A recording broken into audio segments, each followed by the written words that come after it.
నమస్కారం, నా పేరు శివ. అందరూ ఏమన్నారు ఫ్రెండ్స్? వాళ్ళ వీడియోలో ఈపీఎఫ్ ఖాతాదారులకి ఒక ఇంపార్టెంట్ విషయాన్ని అయితే నేను చెప్పబోతున్నమాట. అయితే వీడియోకి వెళ్ళే ముందు ఇలాంటి విషయాలు మీరు మరింత తెలుసుకోవడం కింద సబ్స్క్రైబ్ బటన్ ఉంది, దాంట్లో యాప్ చేసి మన ఛానల్ సబ్స్క్రైబ్ చేసి పక్కనే ఉన్న బెల్ బటన్ని యాక్టివేట్ చేయండి. అనేదే కాకుండా లైక్ చేయండి.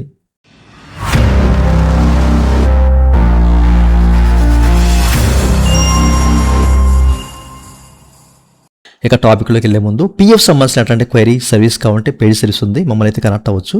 మా వాట్సాప్ నెంబరు వీడియో కింద మీకు డిస్క్రిప్షన్లో కనివ్వండి, అండ్ స్క్రీన్ మీద చెక్ చేసుకోవచ్చు. వాట్సాప్ ద్వారా మాత్రమే మమ్మల్ని అయితే కనెక్ట్ అవ్వండి, ఓకేనా? అయితే వీడియోలో చాలామంది ఒక కంపెనీ నుంచి వేరొక కంపెనీలోకి ఎట్లాగా షిఫ్ట్ అవుతూ వస్తుంటారు కదండి, ఓకేనా? సో చాలామందికి మల్టిపుల్ ఐడీస్ ఉంటాయి అన్నమాట, ఓకేనా? సో అంటే మల్టిపుల్ కంపెనీస్లో ఈ కంపెనీలో వర్క్ చేసి మానేసి వేరే కంపెనీలో జాయిన్ అవ్వడం, అండ్ ఆ తర్వాత అక్కడ మానేసి వేరే కంపెనీలో జాయిన్ అవ్వడం, అట్లా మల్టిపుల్ ఐడీస్ అనేవి జనరేట్ అవుతూ వస్తూ ఉంటాయి అనమాట, ఓకేనా? ఇట్లాంటి వాళ్ళకి కొన్ని సమస్యలు అనేవి ఎదురయ్యే అవకాశం అయితే ఉంది. అది కూడా ఏంటంటే ఆ పాత ఖాతాని కొత్త ఖాతాలోకి ట్రాన్స్ఫర్ చేసుకోకపోతే సో అనేక రకాల ఇష్యూస్ అనేవి మీకు ఫ్యూచర్లో జనరేట్ అయ్యే అవకాశం అయితే ఉందన్నమాట. ఇప్పటికప్పుడు మనం మానిటరింగ్ చేసుకుంటూ ఉండాలన్నమాట, ఓకేనా? సో ఆ ఖాతా ఎట్లా ఎలా ఉంది, సో పాత ఖాతా అనేది అన్ని ప్రాపర్గా ఉన్నాయా లేవా, ఎగ్జిట్ డేట్ జాయినింగ్ డేట్స్ అనేవి ప్రాపర్గా ఉన్నాయా, అసలు ఇనిషియేట్ అయ్యాయా లేదా, ఎక్కడైనా సర్వీస్ ఓవర్లాప్ ఉందా, ఇలా అన్నీ చెక్ చేసుకొని మీరు ఆ పాత ఖాతాని కొత్త ఖాతాలోకి ట్రాన్స్ఫర్ చేసుకోవడం మొత్తం అనమాట, ఓకేనా? సో నా వీడియోస్లో మీకు ఎట్లాంటి ఇబ్బంది ఉండకూడదు అండ్ ఫ్యూచర్లో కూడా ఎట్లాంటి ఇబ్బంది ఉండకూడదు అంటే కనుక పాత ఖాతాని కొత్త ఖాతాలోకి ట్రాన్స్ఫర్ చేసుకోవాలండి, ఓకే? అయితే చాలామంది మర్చిపోతున్నారు దీని గురించి. వాళ్ళు ఆ ఖాతా అంటే పాత ఎంఐడి కానివ్వండి, లేకపోతే పాత యూఏఎన్ నెంబర్ కానివ్వండి, సో అలా వర్క్ చేసేసి వాళ్ళు సో దాన్ని ఒక 2 సంవత్సరాలు 3 సంవత్సరాలు లేదా 5 సంవత్సరాలు అట్లా వదిలేస్తూ ఉంటున్నారు అనమాట.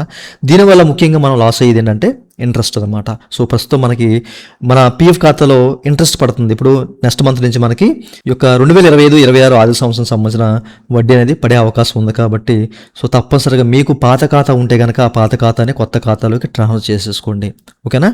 సో ఇక్కడ మీకు చెక్ చేసుకోవచ్చు. మనకి 90 డేస్లో మనకి ఈపీఎఫ్ ఏంటంటే ఇట్లాంటి కొన్ని మెసేజ్లు అనేవి మనకి పంపిస్తూ ఉందండి, ఓకేనా?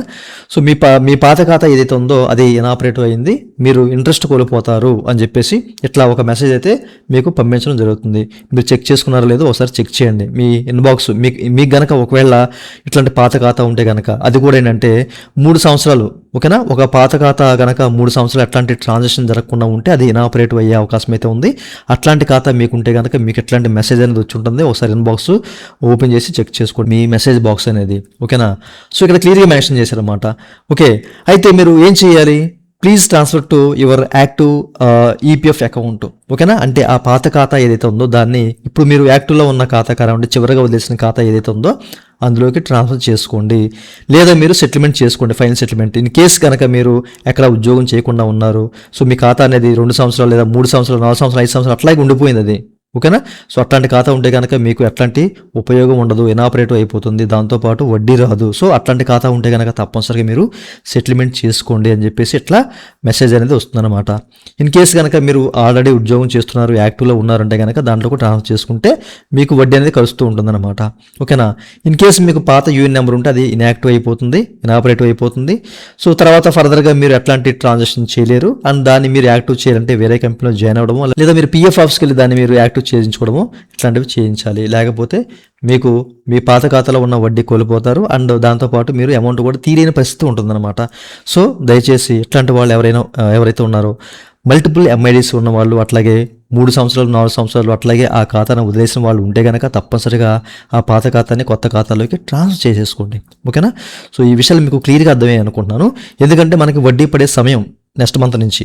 సో తప్పనిసరిగా మీకు ఏదైనా ప్రీవియస్ ఐడి ఉంటే దాన్ని ప్రజెంట్ ఐడిలోకి ట్రాన్స్ఫర్ చేసుకోండి. అట్లాంటి మెసేజ్లు మీకు వచ్చే ఉంటాయి, ఒకసారి కూడా చెక్ చేసుకోండి. ఇంకా మీకు ఏదైనా డౌట్స్ ఉంటే వీడియో కామెంట్ సెక్షన్లో కామెంట్ చేయండి. అండ్ మమ్మల్ని కనెక్ట్ అవ్వాలంటే వాట్సాప్ నెంబర్ మీకు డిస్ప్లే అవుతుంది, చెక్ చేసుకోవచ్చు. ఇదండి వాళ్ళ వీడియో.